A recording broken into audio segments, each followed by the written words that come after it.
প্রভু যীশু এক জায়গায় প্রার্থনা করছিলেন। প্রার্থনা শেষ হয়ে গেলে প্রভু যীশুর একজন শিষ্য প্রভু যীশুর কাছে এসে তাকে বললেন, প্রভু, যোহন যেমন তার শিষ্যদের প্রার্থনা করতে শিখিয়েছিলেন, আপনিও তেমনি আমাদের প্রার্থনা করতে শেখান।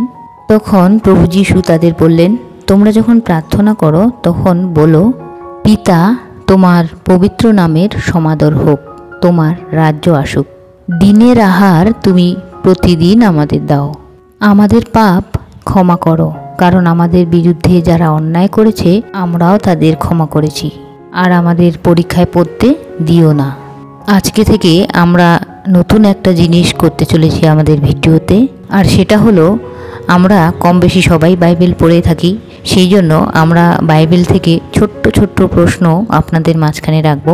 আপনারা সেই প্রশ্নের উত্তর আমাদের কমেন্ট বক্সে লিখে যাবেন। যারা যারা প্রশ্নের উত্তর লিখে যাবেন কমেন্ট বক্সে, আমরা তাদের সবার নাম নেক্সট ভিডিওতে তুলে ধরব। তার সাথে সাথে আপনারা আপনাদের নাম এবং আপনি কোথা থেকে দেখছেন সেটাও লিখে যাবেন।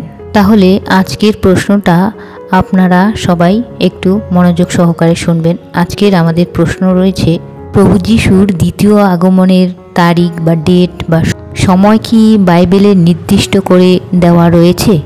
এই প্রশ্নের উত্তর আপনারা কমেন্ট বক্সে লিখে যাবেন এবং আমরা প্রথম কমেন্টেও এই প্রশ্নটা রেখে যাব। আপনারা চাইলে খুব ছোট করে হ্যাঁ বা না এর মধ্যেও উত্তর দিতে পারেন।